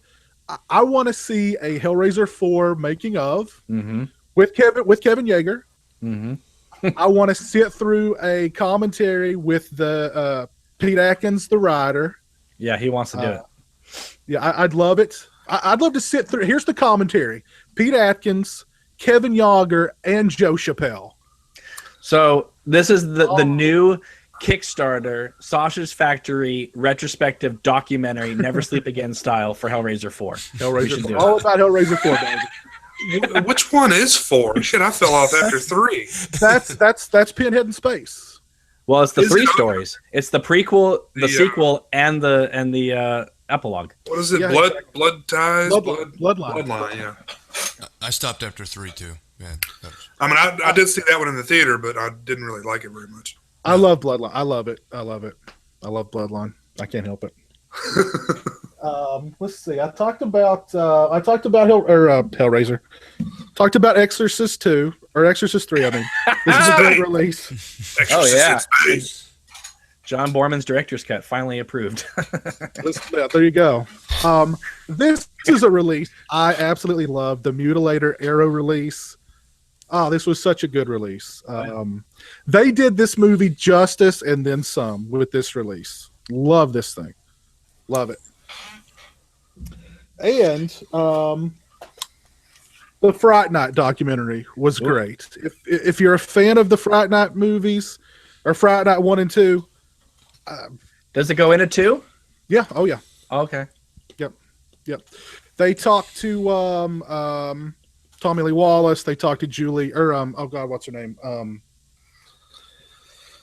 Marcy Darcy. No, from Part 2. Julie Carmen. Julie Carmen. But yeah, they talked to quite a few people from Fright Night 2. I've got to pick that one up, man. I'm surprised they didn't like put in the remake with it too, make it like triply long. They kind of talk about it. They talk about how much it sucks. But awesome. I got conned into that movie. Everyone was saying, like, I remember reading online, like, oh my god, this is one of the great remakes. And I remember sitting in the theater going, what is this? This is isn't fucking McLovin in that thing? Yeah. What the hell?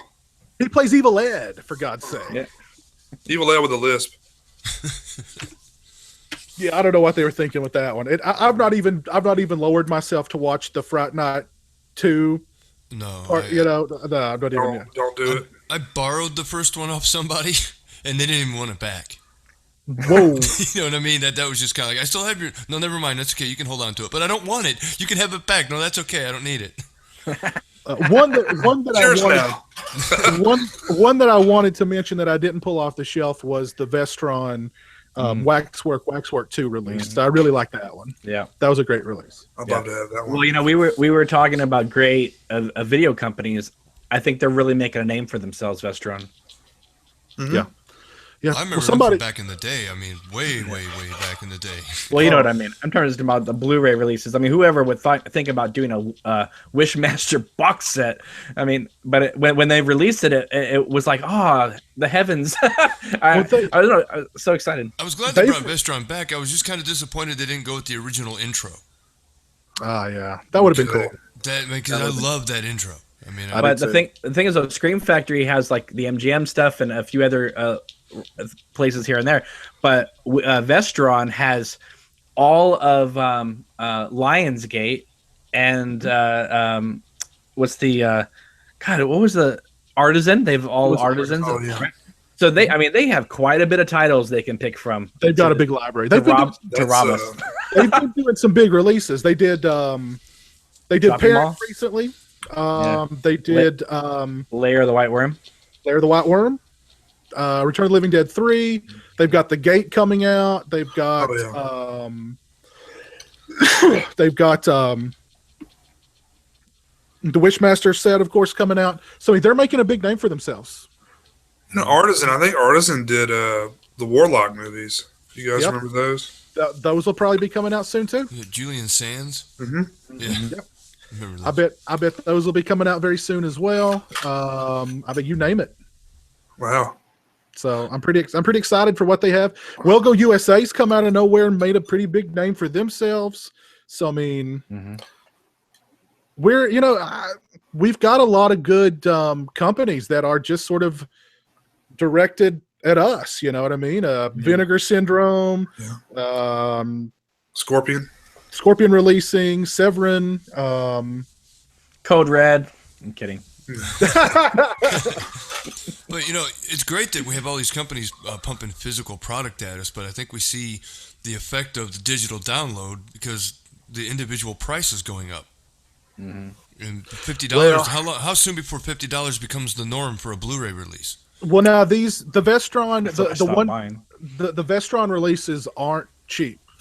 They are not cheap. Because I remember it takes me back in the day when you had to buy a VHS, it was $90 because there was no such thing as a $19 VHS. Or a Criterion Laserdisc was $99. And we're going backwards with this. I liked it better with the affordable prices. Yeah. Well, unfortunately, the affordable prices of DVD is what screwed a lot of the studios over because they used to be able to, like you said, sell a bunch of VHS tapes to like Blockbuster for $100 each, and then they'd rent them out, and then Blockbuster would sell them off. But now, when 97, 98, when DVDs started coming out, and you could buy first run releases, for $20, I mean, they were losing so much money.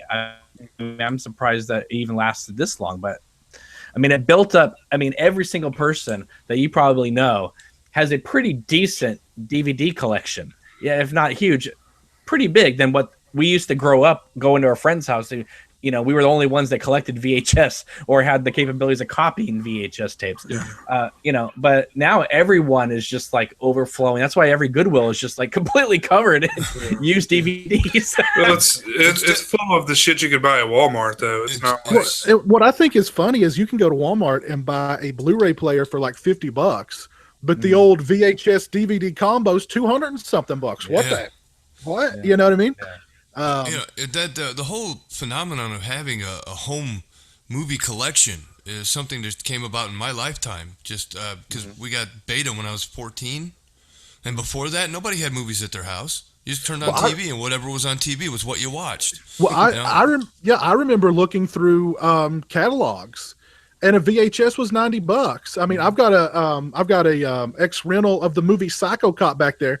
And on the back of it, it's got a price that's like $89-$90. You know what I mean? My earliest movie collection was shit that I taped off HBO on my VHS. Yeah. You know what I mean? Because you couldn't buy the stuff in a store. I'll tell you a quick funny story. Back in the late '90s, I was working at a video store. I was in charge of ordering movies, and the owner came up to me and said, "You need to get 25 copies of Armageddon because this is going to rent just off the wall." So I call up the company and they go, "Do you want Panascan or widescreen? Give it to me." The owner practically fired me over this because for daring to stock widescreen, because you know how many refunds we're going to have to give out? People aren't going to understand. And I remember that age. Oh my God, that was some of the craziest stuff I'd ever heard in my life. Walmart used to have a sign over the section that was quote unquote no black bars. People were returning widescreen DVDs to the store saying that they were defective because of the black bars. And they still would be doing that, Piz, if they hadn't turned the TV's rectangle. Yes. I gave up. I gave up trying to explain this shit to people, man. It's like well, just you're wasting your breath. Just imagine the look on their faces if you said, no, wait a minute, you're actually seeing more of the movie this Do what? Hold on now. Do what There's now? black bars on it. We're getting less. We think I'm stupid? Yeah. Yeah. Had that conversation. Blow it up and cut off, a third of the movie. There are still people I know that do not like widescreen. I'm like, how can you not like widescreen? But see, now that every TV is widescreen. That was a very frustrating era. That was a very frustrating era, I remember. Well, yeah, because back in the 80s, you could be kind of dumb about it because there wasn't the option, right? But then when we got the option, all us film aficionados went for the widescreen. And of course, and remember Suncoast would have like the special box, the widescreen box, so you knew which one it was. I remember, man. I loved it. I was like, oh, shit. Like seeing stuff you'd never seen before. Yeah, and I even remember in the mid to late 90s too, they would come out with the double VHS tapes, and one tape would be the commentary, and one tape would be the movie. It was like so you had to pop in a separate tape. I remember those early Anchor Bay clamshells. The double clamshells, I remember those. Yeah, we're like, or like if you got the single one, all the extras was at the end of the tape. Yep. Yeah. Stay tuned after the movie for special features. I wish I still had those because I had Dawn of the Dead, I had Day of the Dead, I had a bunch. Like you could stand them up, like they had like these little legs on, or like these little flat places on the bottom where you could stand them up to like display them. I thought that was kind of cool. I have a Dawn of the Dead one around here somewhere. It's got the plastic clamshell that you can stand up like that. Yeah, special edition. And then you would go to like Warehouse or a place like that, and they would sell like the movie you wanted, and when you picked it up with like you thinking it was like the weight of a VHS, but it was that version that they got cheapy that was only an SLP, and so you'd pick it up and almost like fly off the shelf because it was so light. the Good Times video version. Yeah, those were always like that was the first way I owned. Exactly, as the first time I owned Taxi Driver was on that, and it was like a feather. You could throw it across the room. Yeah. Let me give everybody out there an update on our Viewers' Choice Live Commentary 80s Action Movie Edition. I've got everything pulled up here. This is how things are stacking up right now. In fourth place with 12% of the vote, Commando. In third place with 14% of the vote, Die Hard. In second place with 31% of the vote, and now the margin has narrowed just since we started the show. RoboCop with 31% of the vote. Cobra is still leading, but that lead has narrowed just slightly. But Cobra still has 43% of the vote, and we have had over 60. We've got 65 votes as of right now. Nice. So keep voting if you guys. Apparently, nobody wants to hear us talk about Commando or Die Hard. It's all about Cobra or RoboCop. I'll tell you why. Because everyone talks about Die Hard. No one talks about Cobra. And, Cobra, we were talking about it last week during the Schwarzenegger-Stallone competition. And, it made me think, I really love that movie. But I got to tell you, when I was a kid, it was the one Stallone movie that scared me because it's right on the bridge of being a horror film with all those axes and devil worshippers and stuff like that, especially with like the guy with the knife coming into the hospital to kill her. It's like an action movie and a horror film at the same time. And that was rare, especially since Cobretti was supposed to be Beverly Hills Cop, for God's sakes. Right. When Slippy was on here, I was thinking there needs to be some officially licensed Cobra pizza cutters. I agree. Like just a pair of scissors. I agree. Like I want to officially license Cobra toothpicks. But all the things that Michael was saying that was wrong with Cobra are the reasons why I love it so much. Yeah. It endears itself to me that way. Well, let's take a moment here and let's see what's going on out in Sausage Factory Nation. We have got Joseph Purdue tweets at us. He wants to know, anyone seen Parents from 1989, which is also a recent Best Run Video Collector's Edition Blu-ray release? Do you guys It's remember got that movie? Cousin Eddie in it, Yep. right? Randy. Dennis Quaid. Or not Dennis Quaid, but Randy Quaid. Randy Quaid. Yeah, I saw it once. Didn't really do much for me. I always got that film confused with film Meet the Applegates. Oh, yeah. Like it also it always seemed to like go together. And then finally Atlantis is like a great trilogy probably. Meet the Applegates, is that the name of it? Yeah, Meet the Applegates. They changed it to like just the Applegates, but when it first came out it was Meet the Applegates. Every time I think of it, it reminds me of Serial Mom. Yeah, Yeah. me too. Yeah, You they're know, all it kind of kind of blends in with all that stuff. Yeah, which Scream Factory is releasing. So. It's been years. It's been a long, long time since I've seen Parents. I'd like to revisit it, but Not for $40. No. Oh fuck no! Austin Carden is watching tonight. How are you doing, Austin? He's excited for tonight's show. If you want to see Michael Felsher, go back to the beginning of the episode. Dude, I've got Parents on one of those like multiple sets that Yeah, me too. maybe Shout Factory put out. Is that who put those out? No, it was I forget, but there was like a Blood Diner was on one of those. It's Like, on one of those. Is that Anchor Yeah. Bay? was it? It's one I of don't those remember. companies. I don't remember. You guys know the ones I'm talking about, though. They're Yeah. like Walmart exclusive. I've A got lot several of of them. Yeah. Yeah. That's Good the stuff best way on to. there. That's the best way to revisit that movie on the 4-pack. Sure. Yeah. You don't let's- need an HD transfer of that. Well, there's that Sundown, the vampire movie with Bruce Campbell's on one of those too. There's actually some pretty good movies on those Oh, sets. Lionsgate put out those 8-packs according to Zombie Fun 100. Zombie Fun's full of facts. The dude knows his stuff. Max Punishment's watching tonight. He says, "Thanks guys for keeping me awake for the last 100 miles, almost to Tuscaloosa. Wow. Traveling around the world. Traveling out there. Glad we could be of assistance, sir." Let's see what else we got going on in the chat. Orc is in the chat. Looks like he's doing some trolling. Well, my 8 Oh, movie or- horror pack. This one is Lionsgate. Mhm. It's the one that's Chud- got Chud 2 got and Chud 2. 1999. Yeah. Chopping Mall. It's full of good ones, man. No, Chud Goose 2. Vestron yeah. put that one out too. Yeah. On Blu-ray. Slaughter Yep, they High did. is a good one though. Oh yeah, I love Slaughter High. Hopefully they'll release Slaughter High with a nice Blu-ray with a lot of extras on it. I think that'd be cool. I wanna let's see. return to Horror High with a commentary by George Clooney. Is that possible? Probably not. Yeah. Probably. If Scream Factory could not get Drew Barrymore to come back and even talk about Firestarter, there's issues out there. So no. Let's see what's going on in the chat. Orca's with us tonight. Trolling in the chat. Speaking of Always Drew Barrymore, trolling. has anybody seen her new Netflix show where she's a zombie mom? I have not. No. Who, Drew Barrymore? Yeah. Didn't It's know her that and existed. Timothy Oliphant. Oh, What's it called? Oh god, I totally forgot. something to do with food. I did see that the other day Something with diet. The Santa Clara diet. That's it. Oh, okay. Yeah, I've heard of it. I didn't realize she was a zombie in it though. Yeah, she's like a cannibal or something. She's eating people, at least. I don't know. Okay. I was close. Okay.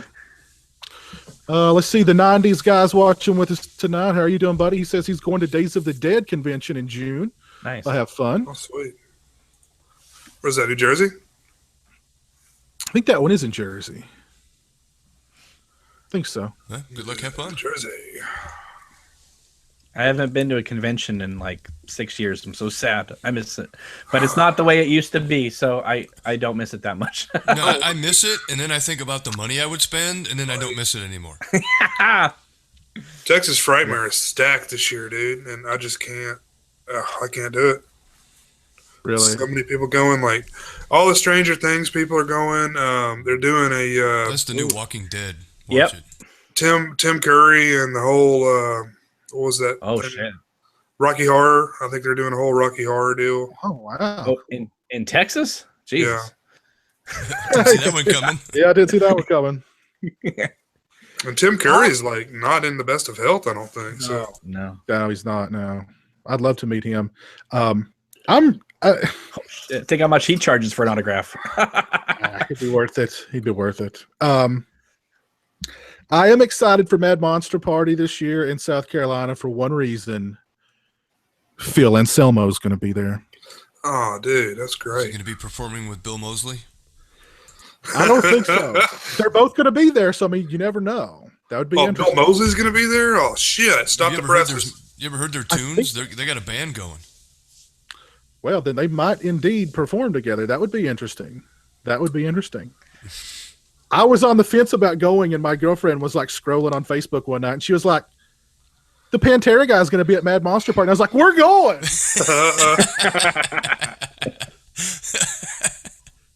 I was like, well, who? She was like, Phil Anselmo.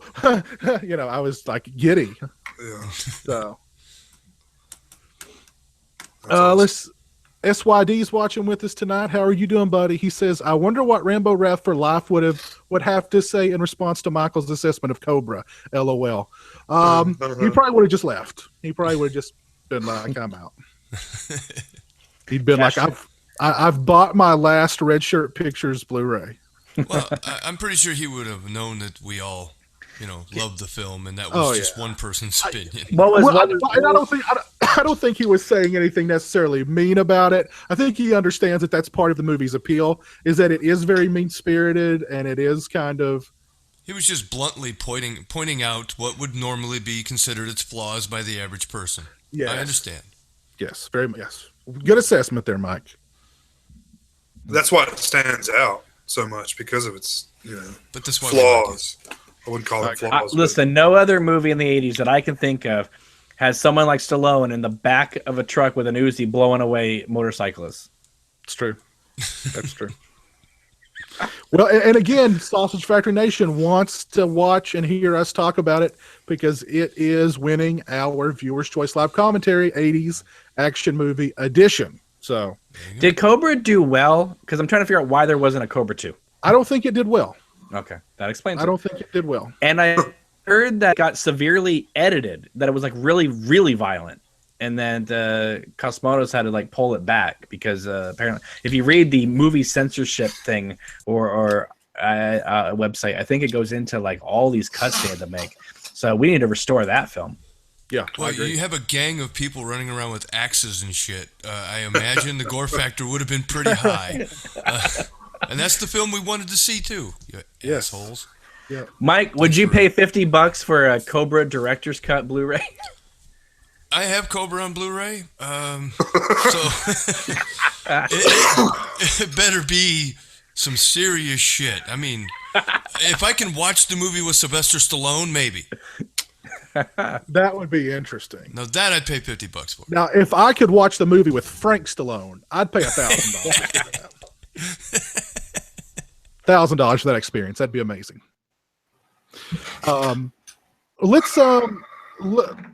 Let's Mike, do you have any wise words for us tonight? he about left. that, I did guys. the same thing. Caught me right at the wrong time. See you later, guys.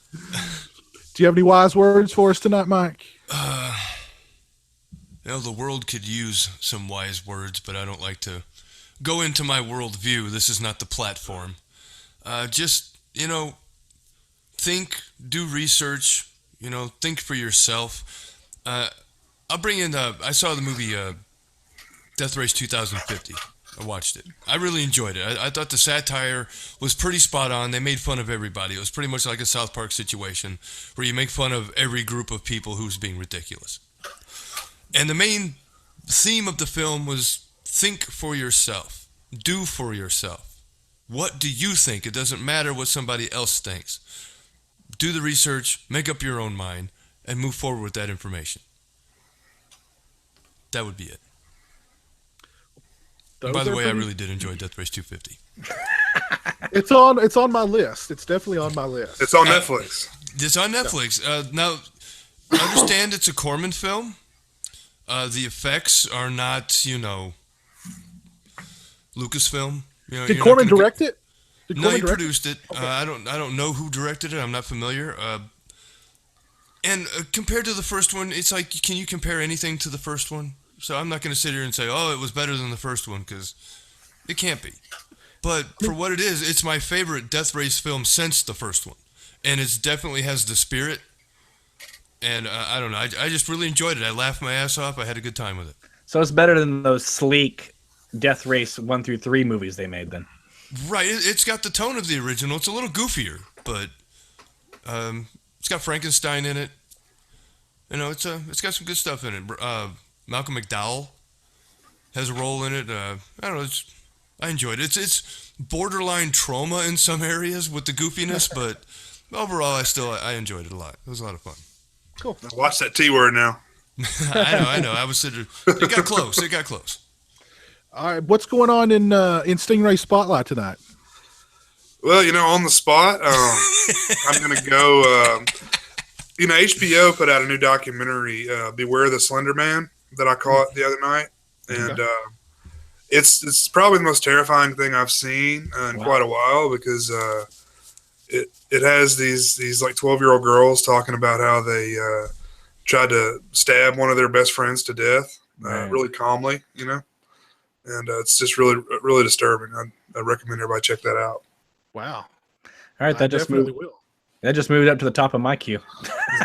I'd heard about like kids getting really obsessed with this Slender Man thing, and like just the lines between reality and fantasy totally blurring, and like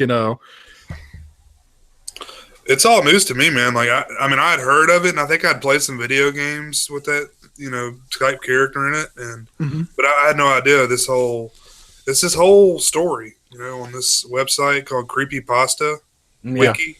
I wasn't really familiar with that either, but man, these kids have like created a whole storyline about this thing, and believe it, apparently. There's a reason why there's something called the dark web. There are some places you should not go on the internet. Especially not if you're 12. Especially if you're impressionable and lack parenting. Yeah. Well, I mean, basically, you've got these two girls that they're both kind of suffering from their own mental disorders, of not being able to separate reality from fiction. And then they get into something like this, and they both like really think it's true. And it's really disturbing stuff. So check that out. It's definitely, yeah. Well, we didn't start the show off talking about what recent movies that we've seen. So, have you seen any other good movies recently, Stingray? I don't know if one of you guys recommended this or what, but I saw Moving Violations the other day. Yeah. It may have been Cameron that recommended it to me. I just bought the Blu-ray. The Murray brother was in that? One of the Murray brothers. Yeah, one of the Murray brothers. Yeah. The younger one. And he is acting so much like Bill Murray. So much. He's like doing his Bill Murray impression, I think. Pretty much. And who's the Jennifer Tilly, isn't it? Yeah. And Stacy Keach's brother is in it. So a lot of brothers. Frank's alone in it? Is Frank? No. That would be awesome. He did the music. Now, I just picked up a movie on Vudu, and I've not seen it. I can't attest for it, but I've heard nothing but great things from. All of a sudden, sometimes you watch things on YouTube, and someone will mention a movie, and then you watch something else, and all of a sudden the same movie gets mentioned again and again and again, and you're like, wait, this movie's supposed to be like 3-4 years old. Why am I all of a sudden hearing about it now? And you guys have probably seen it, but it's called Exists. Oh yeah, it's from Eduardo Sanchez. It's about Bigfoot. Yeah, it's a Bigfoot movie, but it's in first person kind of thing. But I looked it up on Amazon. I mean, the thing, not one person has it under 4-star reviews, and every reviewer that I was seeing to mention it randomly, I'm like, what the hell? I've never even heard of this movie. And the only way to get it on HD is to get it on Vudu. Unfortunately, Netflix doesn't have it. But yeah, I'm really looking forward to that. I'm not a big fan of first person, kind of movies, but. I saw it. I saw it maybe a couple of years ago. It's okay. It's not super great or anything, but it's okay. There's actually another Bigfoot movie. Gosh, what's it called? Sasquatch Mountain. No, it's that sounds like a good one though. Like they play it very. It's very low budget. Night of the Demon. No, Is Lance Hendrickson in it? no. This is a very serious Bigfoot movie. It was on Netflix, but God, what was? Oh, is it Willow Creek? The newer one? No, The Bobcat Goldthwait movie. Yeah. Running out of Bigfoot titles. Legend of Bigfoot. Legend of Boggy Creek.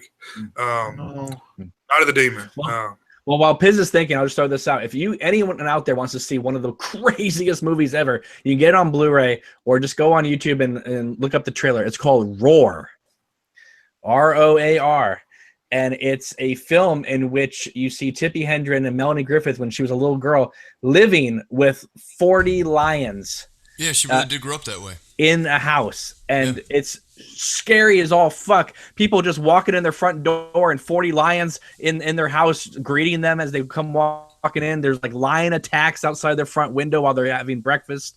It's insane. YouTube that sucker. It's on Blu-ray. It's on one of those movies you should just own just to show people that come over to the house. Like, look how fucked up this is. I don't know. I don't know. I can't find it, but it was played very, very seriously. It was about a guy who returns home to his hometown. His brother disappeared years ago when he was little, like he was in the backyard, and then he just vanished. It's had this clear effect on this guy. He returns home. The town is, of course, like really weird. Nobody goes out at night. The town's got this big secret. And of course, it's that there's a Bigfoot in the woods, but they play it very serious and very dark. Like they don't tell you it's a Bigfoot until later on in the movie. Like they kind of, and even then it's almost super. It was really good. I can't remember the name of it though. Sounds interesting. Yeah. Yeah. That's right up my alley, whatever it is. I'll have to do some research. It was on Netflix and it was really good, I thought. So they kind of trick you. They make you think it's like To Kill a Mockingbird, and then they go, "No, it's Bigfoot." Is it Big Red? Well, I think that was actually kind of it was one of those things where it's like and it's just Bigfoot. You know what I mean? You're like, okay, I'll buy it. You know, okay, whatever. But it was pretty darn good. But Exist wasn't bad. Okay.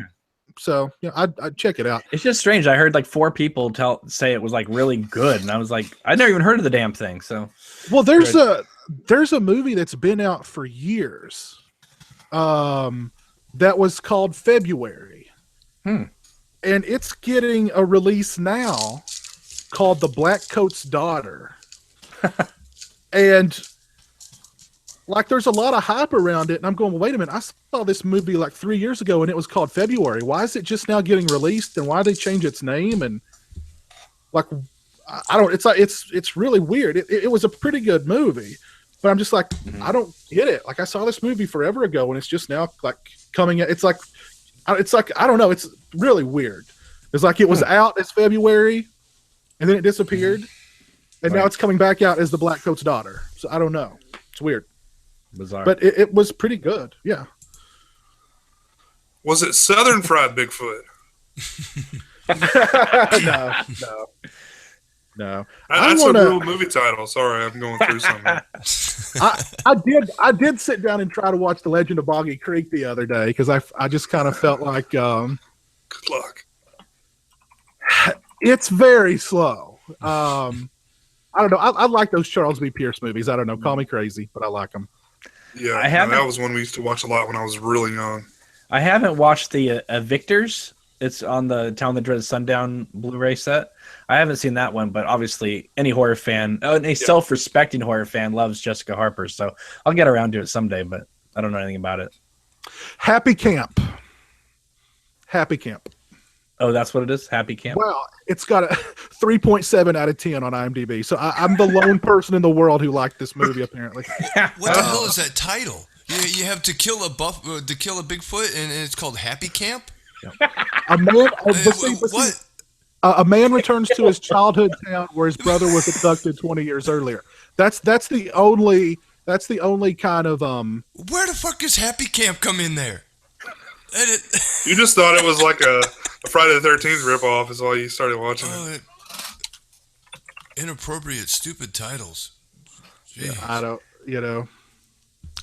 Yeah, Oh, we gotta I call it like it. I something. don't know. Well, it's like all those action movies that come out, and it's like, it's like Escape to Vengeance. It's like, what the hell? I mean, just all of them all sound alike, and they all have Steven Seagal in it, apparently, according to Rambo. So Happy Kid. Christopher I almost don't want to Wynn, watch it just with that title. Oh, it's on Prime. track it down and watch it. Yeah, it's So it's on interesting. Prime. I'll watch it. It's on Prime. Our buddy That's right Christopher up. Wynn's watching with us tonight. He says, "Hi guys, great show as usual. Our home will be fully furnished this weekend. Thank you for all the support." So I was wondering how cause they had a bunch of tornadoes in that area, didn't they? Or Louisiana got Yeah. tore up with tornadoes last week. Just kind of thinking about them.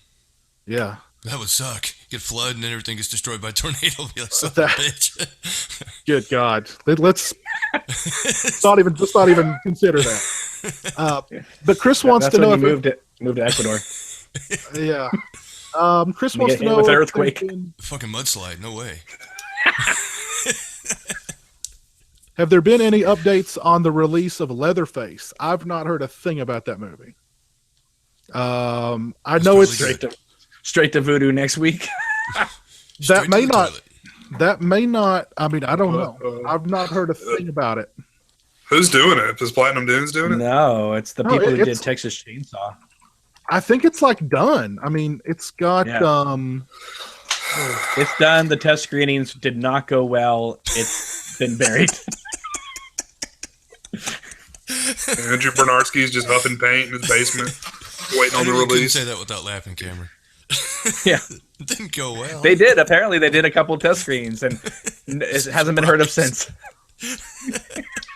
There's no release date here. There's no nothing for this movie. It's like done.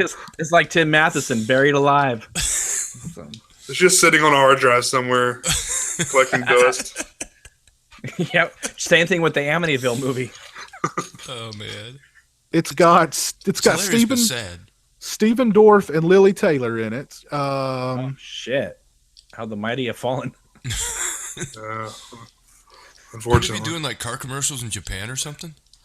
Prequel about teenage Leatherface who escapes from a mental hospital with 3 other inmates, kidnaps a young nurse, and takes her on a road trip from hell. Along Keep the it way, on the- they are pursued by an equally deranged lawman out for vengeance.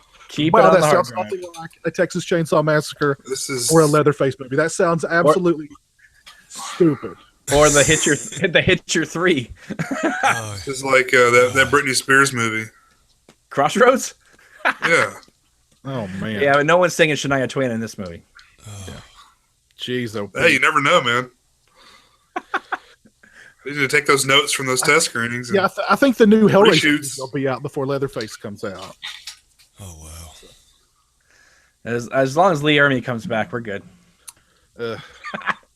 Anyway, let's go ahead and let's call it a show. Do your thing, If you guys have not voted on our Viewers Choice Live Commentary 80s Action Movie Edition, do so. It will end next week. I'm going to call it at the very beginning of that show, and then we will do a live commentary for the movie that you want to see us and hear us commentate over. So far, Cobra has got a commanding lead, but it's the margin has narrowed. Let's just put it that way. So it's still anybody's ball game, except for Commando and Die Hard. So, anywho, thanks for tuning in tonight. We appreciate it. Big thanks to our guest, Michael Felsher. We apologize for some of the technical issues that happened while Michael was on the show. But we'll be back next week with another show live at 8 p.m. Eastern Standard Time on the Sausage Factory YouTube channel. Until then, you guys have a great week. We'll see you. Take care and peace.